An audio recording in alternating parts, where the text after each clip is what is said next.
So now that I'm getting back into painting after not doing it for 3 years, I wanted to share why I started in the first place. I had zero artistic ability growing up, and I never really showed interest in any type of art or music.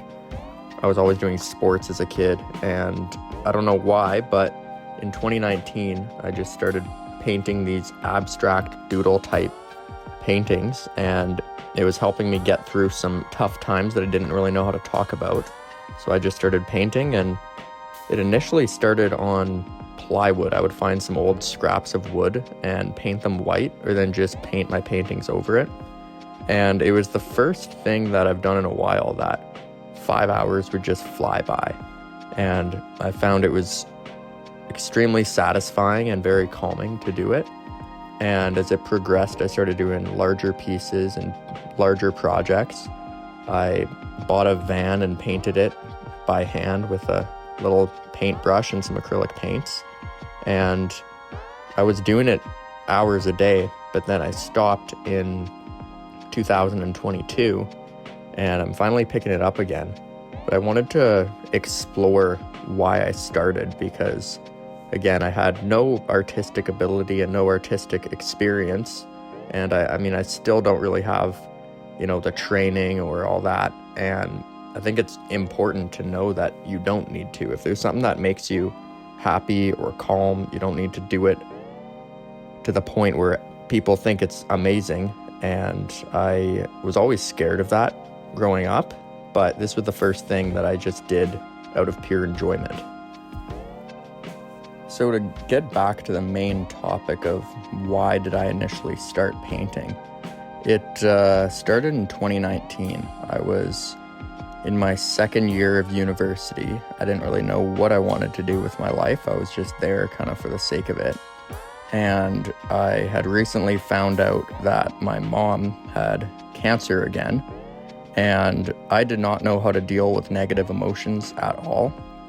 All I would do is just push them down and say, oh, this is an uncomfortable feeling. I don't want to feel it at all. So that just led to unhealthy coping mechanisms in that constant state and negative loop of, oh, I'm sad. Oh, I shouldn't be sad. Now I'm mad at myself for being sad. And I don't know why, but I just started to do some doodles when I was bored in class. I would do these kind of weird faces, and then I'd see another face out of half of a shape of something and just keep doing that. And I didn't pay attention in class that year at all. And I just really enjoyed those. So then I got a piece of plywood from Home Depot, and definitely not the best thing to use as a canvas, but I just got some paint from Michael's and painted it white, and then just started painting over that board and doing those little doodles that I did. And the style of painting that I like doing isn't perfectionist. I know I could never do that landscape style of painting where, the trees look off, or there's the mountains aren't to scale or something like that, because I would just be way too frustrated about not being perfect right away.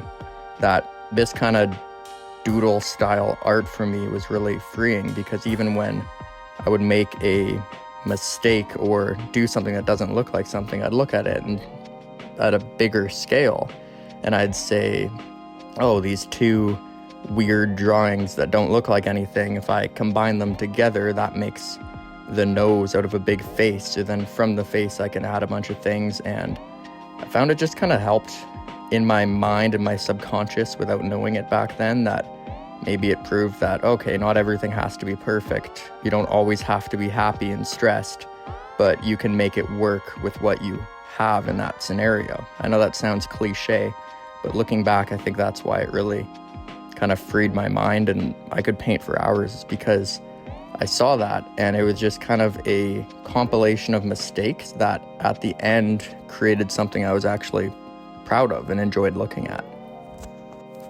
It's funny too that something that usually would scare me, which is the idea of doing something and not being good at it right away.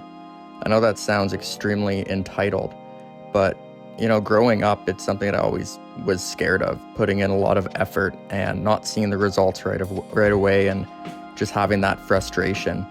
And in the last few years, I definitely learned more that, success and the things that make you happy.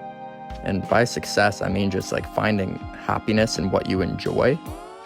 That takes time, and it's not going to happen overnight. And I think with the painting process, it kind of taught me that, because I look back at some paintings that I did at the beginning and I'm like, looking back, I don't like that.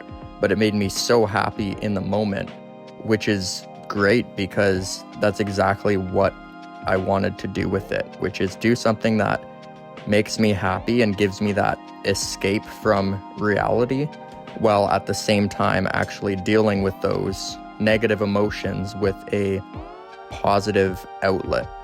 And I think that over time, in the last few years especially, kind of showed me that it's a very unrealistic and, like I said, entitled point of view, just to assume that because you want to do something and be successful in it, you're going to be successful right away. I mean, obviously everyone thinks that, and it's one of those things that with painting kind of forced me to slow down and think. And I found that my mind would go so fast when I first started painting. Like when I sat down just thinking, I'm just going to do half an hour, my mind would be racing. Or then I would think things through as I have something that keeps me busy. And it's funny too, because you can see what kind of mood I was in when I was painting when you look at the art.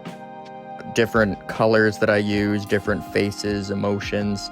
I could tell what I was thinking about in that time. And whether I admitted it at the time or not, I was actually processing the emotions that I was feeling with by painting and by doing that. And it's interesting too, because I can look at a painting I finished 6 years ago and know exactly what I was doing that day and exactly how I was feeling, and I can feel those emotions again.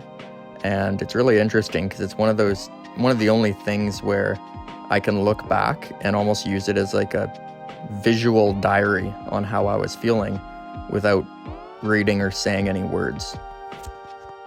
And as I mentioned, I haven't painted for the last almost 3 years, and I finally got back into it. I don't know why, I just had this mental block, and I think I got to the point where I was just painting for the sake of finishing them and kind of lost the reason of why I did it and what it was doing for me. So it's funny too, because I didn't put a lot of thought into it until I started painting again and realizing and remembering all of the projects I did in the past. So I'm going to make a video as well talking about why I didn't for 3 years and kind of go into that. But I'll be posting more projects and time-lapse videos in the next little bit. So thank you for watching. And if you have any ideas on cool projects, things to paint, or certain things you want to see, please let me know.